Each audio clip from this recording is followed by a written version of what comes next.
Hi there, my name is Geraldine Deno. I'm a registered practical nurse. I've been a frontline nurse for 38 years. I don't have a question. I have a few comments. My first comment is that I congratulate everybody that decides to do some work in public service, because it is hard work. There's a lot of times when you're not given any thanks for the many things that you try to do, and there's lots of obstacles in the way. My dad was a politician, and I really enjoy politics, but I think sometimes it's a thankless job, so thank you to everybody in the room that does those things. My other comment is that I'm not here to point fingers, but I've been nursing for 38 years, and the Harris government cut all kinds of beds. We have less than half the amount of beds here in our Hotel Dieu Hospital than we had before. We have an aging population. We have sicker people. People are living longer with very, very many medical conditions. I know, I see it. I see people waiting. And believe me, it hurts us as much as it hurts the patients, because we got to face that stuff every day. Every day, every day. And I can also tell you that there's a whole bunch of my peers that are ready to leave the profession. I'm talking about nurses that care. We care about our job. We really do. I care about my job, and every day it's getting harder and harder. Of course I'm not 25 anymore. Of course not. But the younger nurses don't have the commitment that we did. I'd also like to state that nurses have held this healthcare system together for 20 years. And so those are the comments about that. I also have a comment that whatever government gets in, you need to cut the bureaucracy to the hospitals. I sit on a nursing advisory committee as well, so I'm privy to a few things that all frontline nurses don't know. Last week I was sent an email from Deb Matthews, the Minister of Health, to our executive director down to my director of nursing down to nursing advisory for our input. There's $110,000 approximately up for grabs to promote RNs and RCANs at the bedside so we can spend more time with our patients. Our hospital has to send suggestions about this. There's all this stuff that has to be sent. The deadline is, I think, tomorrow. So the point is, if there's that much money in the budget, just give it to us. Like, we need it.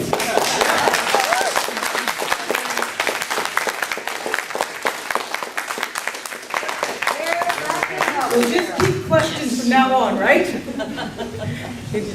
Hi, my name's Lisa, and my question is, why is the poor always stays poor and the riches always get rich? And the government concentrate on the higher people than they do on the lower people, and then they get stressed out, they get unhealthy, they get more depressed, and then they can't survive, especially when the rent is higher than their check half the time, or their foods is higher, and where are they supposed to pay their bills if their check is lower than what's out there in society? I mean, how are they supposed to survive? And if they were not unhealthy and all this stuff, they probably do a lot more, but they do what they can do. What's the question, please? Who's the director? I think I heard a question there. Yeah. That was if I may. I think the question was, why does the government cater to the rich and ignore the poor? And I guess I'd like to say that money talks, and governments are beholden to those with the loudest voice. I think that I was at an interesting conference a week and a half ago, and we were talking basically about the fact that the top 20 richest corporations in Canada have gained tremendously in wealth over the last decade, and yet the middle class is just falling through the cracks into the bottom, and the poor are getting poorer. And related to tax cuts, and so somebody said, well, don't you have to give them the tax cuts? If we don't, they're going to go offshore. Well, first of all, many have gone offshore. Now, those who are still here, where is Tim Hortons going to go? So where is the Bank of Montreal going to go? It's time we started investing in our people and making the corporations pay their fair share of tax. Enough of the cuts already. We're already competitive with the northern New York states. We're competitive with the G8 countries. In fact, we have the lowest tax rate of the G8 countries. Are we now competing with Czechoslovakia? Let's get serious. We have a population to support, and let's do it.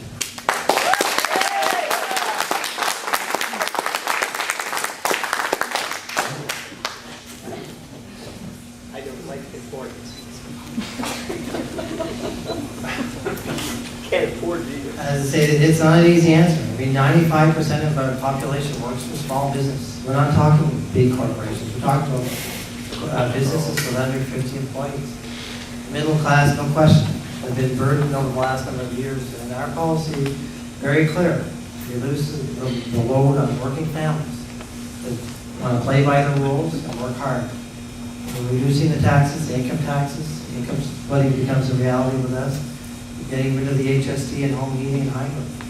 It's time that the people paying the bills get some benefits from it. There's some tough decisions to come up over the next number of years. The economies around the world appear to be in huge problems.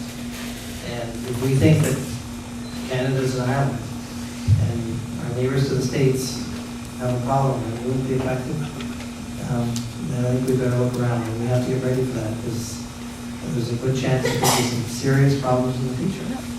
And it won't be pretty. So you want a government in there that's going to be responsible, that's going to make some tough decisions and look after people. And that's PC government.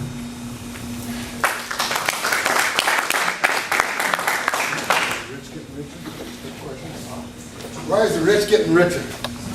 Why are the poor staying poor? Well, the poor are not allowed to use their own money. And the rich people, they use their own money.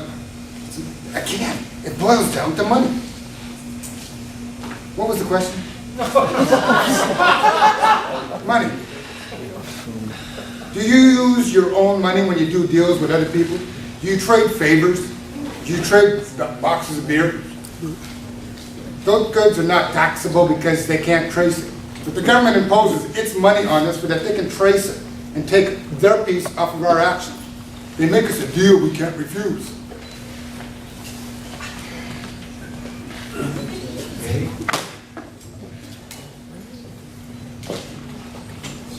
My name is John Mills.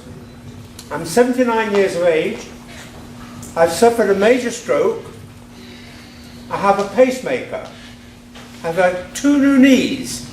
I've got the cataracts taken out of my eyes, all on our health system. It can't be all that bad.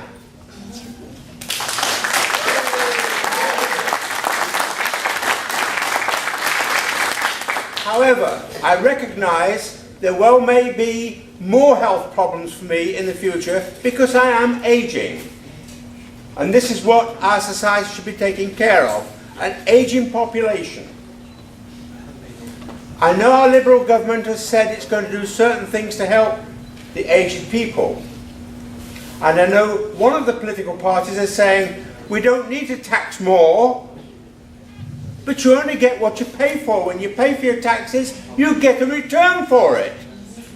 We see another party which is saying the Liberal government isn't doing enough.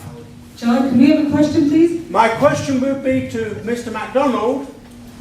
I would ask him if he would spell out for us, please, just precisely what the provincial government is offering to the seniors.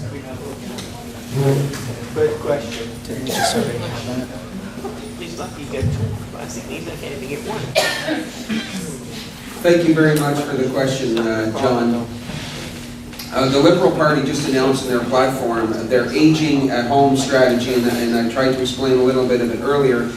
There's going to be grants for upgrading an individual's home. There's going to be more money put into PSW for workers to go into the home to help. And I think,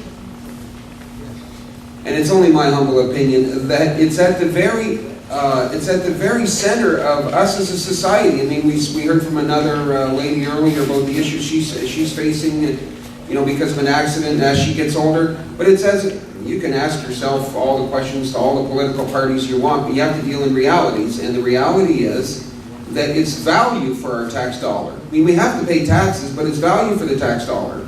And just with respect to your question, the Liberal Party is proposing grants for seniors to stay in their home longer and more care for seniors that are staying in their home.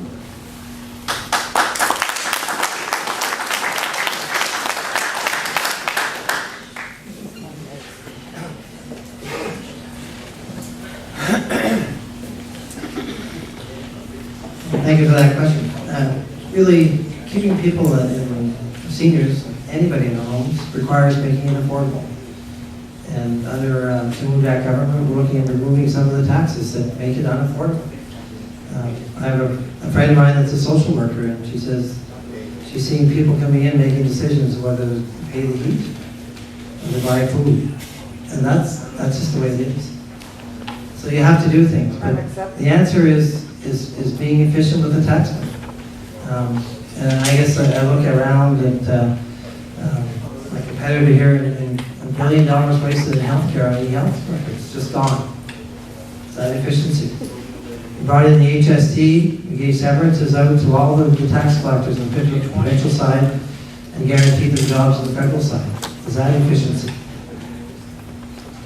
2 weeks ago, in one day, we spent $58 million to sell our hydro to the states. We paid them to buy our power. $1 billion since 2006. Is that efficiency? You can't continue doing things like that and expect that money to pay the bills for the necessities.